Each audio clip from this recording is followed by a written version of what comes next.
might happen with it, Mike. In terms of the main event Mafia, how important is this match going forward? Sting, the TNA World Heavyweight Champion, JB gave you the statistics. The title belt that's been in his possession and the possession of the main event Mafia, the power, the control that goes along with the goal. I've been trying to think about the history of TNA, and I believe Sting may have had this title now as long or almost as long as anybody in the history of this company. Think about that. He has held this thing since Bound for Glory. Is that right? Of last year? Since October. And going forward in terms of the main event Mafia, you know how much they love to flaunt that power and control and everything that goes with that TNA World Heavyweight title. And you see the totally unpredictable Mick Foley repeatedly punching himself in the top of the head.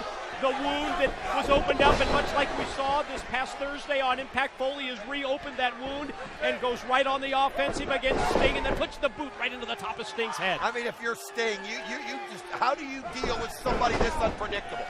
How do you deal with this, somebody with this many personalities? How do you deal with a guy that is not afraid to do the damage to his own face? And I'll tell you what, it's got to get to your psyche. It's just got to get inside your brain, and just Sting's going to have to figure out a way to just ignore what he's seeing, Mike. One thing is, as the blood streams down the face of Foley at his own beating, and here comes Sting from behind. Sting's not going to be taken off guard here. He's not going to be surprised by this unpredictability of Foley. He knew from the second he got inside this steel cage what he's dealing with, and Sting fights back. Repeated shots send Foley crashing down to the mat. I'll tell you what, now keep in mind that Mick Foley changed the stipulations here and added in escaping from the cage also to get a win in this situation. You could see that he was charging to the top, and he also said that, hey, we're locking that door. Nobody should win that way. We're locking that door, and you can see there that Sting right now is getting control of the situation, rubbing his face on the cage. Oh, man. The wound, the cut above the eye of Mick Foley, further open by Sting, taking him by the hair, by the head, and dragging him right across the unforgiving steel. And Foley fights back, extends the arm, connects with the right hand, and another one that's right on the money. A third shot to the jaw has Sting reeling, and Sting just uses the top ring rope just to hold himself up, and Foley continues the offense with a big clubbing blow to the back that drops the champ. You got to wonder who this is an advantage for. To me, I think it's an advantage to Mick Foley. If you're going to sit there and brawl and throw punches, that's exactly what Mick Foley, I think, wants as far as the game plan to do in this situation. He's beaten down Sting, and he's listened to this crowd. He maybe has an opportunity to climb, but I think he's hesitating too long. And, of course, Sting, when you get up this high, it can take a long landing. Sting able to recover. Meets Foley at the top rope. Series of shots by Sting, and oh, man! Sting used all of his power and strength to drive Foley back first down to the mat, but I think it was a bad landing for both champion and challenger. Well, that's the thing. Every time you take a fall from that, even if you get the advantage of your opponent, it still hurts you. As you see the pin attempt, it still hurts you almost as bad. I mean, the bottom line is your body is hitting the mat from a distance it's not supposed to hit it from, and in this case, about 15 feet up. And I think we saw it right there as Sting took that extra few seconds to make the cover, and Foley able to kick out. Sting tried to put Foley again face first into the side of the cage. Foley fights him off, and now Foley has Sting in the corner, and Foley measures and drives those right hands in. That's three of them, right to the top of the head, right to the side of the face of Sting, and now the choke hold, and referee Hebner warns him about that blatant choke. I'll tell you what, I mean, he turned this thing around with something simple as a headbutt. When Cactus Jack just took that forehead and slammed it on the Sting, I mean, this guy just has a pain threshold that is above and beyond anybody in the world. And look at this! Oh, Sting took the leg, did you see that? And look at Foley's leg. His foot is hooked at that top turnbuckle. Oh my God, Sting just did an unbelievable shot. I mean, it was unbelievable. And you can see the leg buckle down and it's still stuck.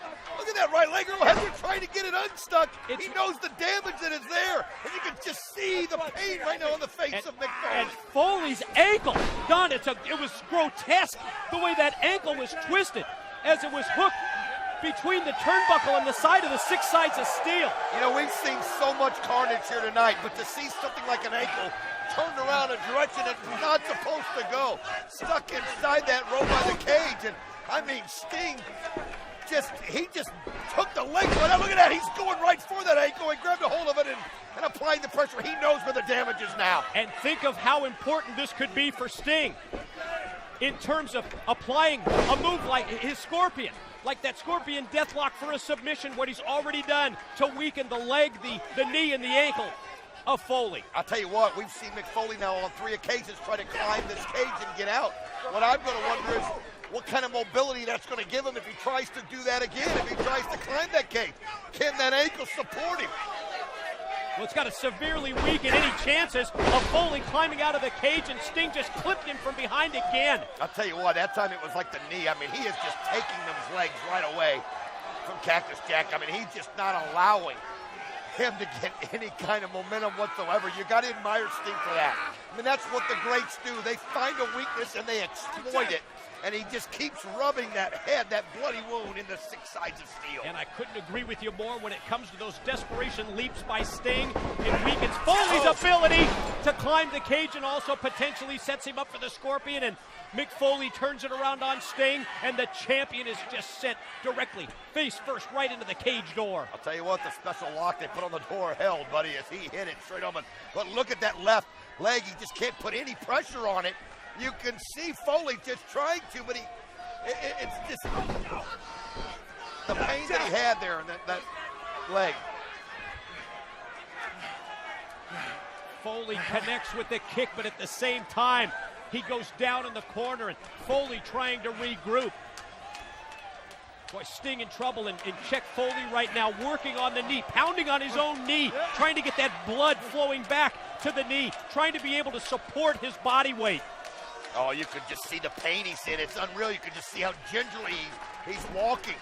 But, you know, again, it's somebody that he's able to just bear through that like nobody ever has in the history of the business. Two only.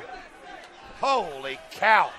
I'm sitting there and you saw the count go to 2, and you just figured Sting was going to get the shoulder up, and buddy, he barely got it up at the last second. Yeah, I wasn't as sure as you were. I saw him hit that neck breaker, and I saw Sting's head hit the mat. Foley immediately on for the pin, and Sting barely escaped the 3. Now here's the test. Here's the test as you see Foley. And again, you can see him reach down and grab that left knee. I mean, it's the almost knee, like he had ankle. Second thoughts right there when he went to the corner. He can't put weight on it. He can't climb this fence. Can't do it. Goes back with a boot for Sting, and then drops him down, spiked him on his head with the double arm DDT. I'll tell you what, though, that's twice now that Sting has had a violent shot to his head, and you think of the concussion. Arm extended. Here it is. 1, here's the 2. pin. 2 and. But he just doesn't have any oomph in that. When he got the shoulder up, Mike, there just wasn't any snap to it. That's what's scary for Sting right now. At the same time, when Foley went for the cover, you notice he was just draping his arm across the prone body of Sting. It wasn't like he was able to put all of his body weight behind the pin attempt. You see the blood, though, in the eye of Foley, and again, though, he's just trying to... Oh, he just can't seem to get the weight right on that left foot. Look at that. And he's going to try and beat Sting in his own game with his own move with a Scorpion, and Sting's fighting it off. Who better to know how to counter than Sting? Foley trying to twist. Around? Foley trying to turn. He's close. He's close. He's got it. And Hebner's right there. Hebner checking with Sting. Sting able to fight through it, but you heard a scream of pain come from his lungs there as Mick Foley's hurt him, and Sting is hurt bad. The problem is Foley so hurt? What's Foley motioning for here? He wants the door open. He's saying, open the damn door. And he just shoved down referee Hebner. I mean, we heard him earlier say that nobody should win by going through the door. He wanted it locked. Well, you know what? This is a case where it's gone against him. We never said you couldn't win by going through the door. He said you shouldn't win. And now, because he can't climb this cage, he's wanting to go through the door and end this thing. Couldn't agree with you more. He's having second thoughts about the words that he had just moments ago right before this match. Well, that lock that's put on, and I watched him put it on. It is a gigantic lock. And it was his, what did he do? He just kicked the cameraman. What the hell? He just kicked the cameraman through the hole in the cage where they put their cameras. Oh my God, he just took the cameraman out. My Guy's God, crazy. just when you think you've seen everything here at Lockdown, one of our cameramen has been sent flying and down because of the Foley kick. Look at this, he's trying to get to the floor. He's trying to going through the hole. He's trying to escape through the camera hole. That is one way of escaping. Foley's trying to win by going through that hole, and Sting's pulling him back. I'll tell you, the bottom line is he doesn't have the strength, and now look at Sting. He's fired up. He's fired up, and the crowd knows it. Scorpion applied. Scorpion deathlock locked in by Sting, and think of the pain that Foley must be in. The injured ankle, the injured leg, knee. Oh, you know that pain is just shooting through his body. And you can see, look at him, telling your Hebner to keep his eye on him. And he's reaching, he's grabbed a hold of the cage, and he's trying to climb through that again. Give me the bat, Dirk. Give me the bat. Give me the bat.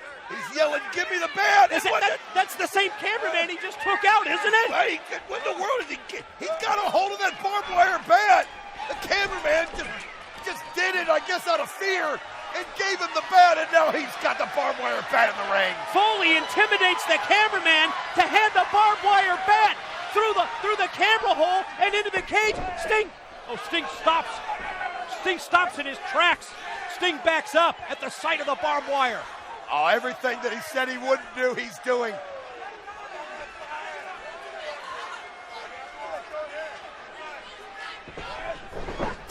Foley swings, and Sting able to avoid the contact in a second time. Foley swinging, and Sting with every movement able to get out of the way of that barbed wire bat, and then try and fight back with punches, and down goes Foley. I'll tell you what, though, you just have nowhere to go, and it's amazing he was able to miss the brunt of it. And look at this, Sting.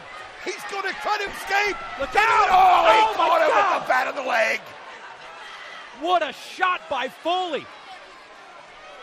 Everybody. A baseball bat alone to the knee, Oh. but then the bat wrapped in barbed wire. God, not Another again! shot. God! 2 shots, and Sting has dropped down. Sting's legs taken out. He did one leg and one to the other, and now Sting crying in pain. But the bottom line is this, where's Mick Foley? He's either going to have to make him submit here. We know he can't climb over the top of this cage with his ankle now. In Foley's mind, he probably thinks that evens things up, because Foley's having such a difficult time with his leg, with his knee, with his ankle, doing the same to Sting, and Sting able to catch him with the dropped hold, and Foley will face first right into the bat. And I'll tell you what, his hand went into that barbed wire too. You could see him holding on to that, and now Sting's got the barbed wire bat. Well, you can see the blood streaming from Foley's hand, let alone his head, and Sting's got possession of the bat. Look at this, he's wanting to He's take gonna a use shot. it. Oh, Oh. right into the gut. As that barbed wire just been used now so many times. Oh, another shot to the gut of Mick Foley. And now look at this, Sting's not done. Look out from behind. Sting with the shot to the back of Foley. Another shot, and this is, I'll tell you what, this is a taste of the medicine, and oh man, how many shots can Foley take as Sting has just creamed him now 4 or 5 times in a row? The level of violence, it's even more than we anticipated, and now he's got the barbed wire right in his face, Oh, right in his eyes. Oh my God, I mean, you wonder how blind it is, but how about the shot though, the desperation shot by Foley? He had to do it, the kick backwards, the low blow, and then he puts it right into the head. Directly into the head, into the face of Sting, and referee Hebner checking on his condition. Hebner says, no. Oh, and Foley drops down again with the bat. No, you're not going to stop Mick Foley right now. I mean, you're not going to tell him no. And I'm trying to look and see. Oh, Sting! Oh, look at Sting! You can see the blood trickling down his head as Sting took that last shot in the forehead. Sting bleeding. And the sock is about to come into play. The blood flowing from the face of Foley as well as Sting. And Foley, he's wrapping the barbed wire around the sock, and drives it directly into the top of Sting's already busted open head. And I'll tell you, look at that, another shot by Foley as he just keeps applying the shots, beating down the icon, beating him down to the mat. It's one of the most vicious, violent, brutal World Heavyweight Championship matches we've ever witnessed. Sees Foley take the bat wrapped in barbed wire, and with all of his force, all of his weight, drive it right into the face and chest of Sting. God. Oh my God, how much can he take? How much can he take? Sting there just crumpled to the mat. Look at it, Mike. He's not even moving. You can just see his eyes. They got a glaze on him. Crowd now realizing what's happening here. Remember, it's pin, submission, or first to escape the 6 sides of steel to win. And he's trying again to apply that weight. He realizes that's the only way to go through. His body wouldn't. Look at that. Sting just trying to get to his feet. But the bottom line is, look at Foley. He's actually doing it. He's so close. Can Sting stop him? Sting going up at the same time. Sting is making his way. Foley's slightly ahead of Sting. Who's going to hit the ground? Who's going to touch the ground? You can see Sting trying to get over. Foley slides down, and Mick Foley has done it. Ladies and gentlemen, your winner and new TNA Heavyweight Champion of the World, the Hardcore Legend, Mick Foley. Mick Foley has become TNA World Heavyweight Champion. Unbelievable effort. Able to climb over the top, and with Sting right on his heels, Mick Foley was able to get the feet. They hit the mat first. Unbelievable. One of the most violent pay-per-views in TNA history, punctuated by this victory. And we thought TNA was unpredictable. We thought TNA was out of control before. But what's it going to be like? What's it going to be like now that Mick Foley is World Heavyweight Champion?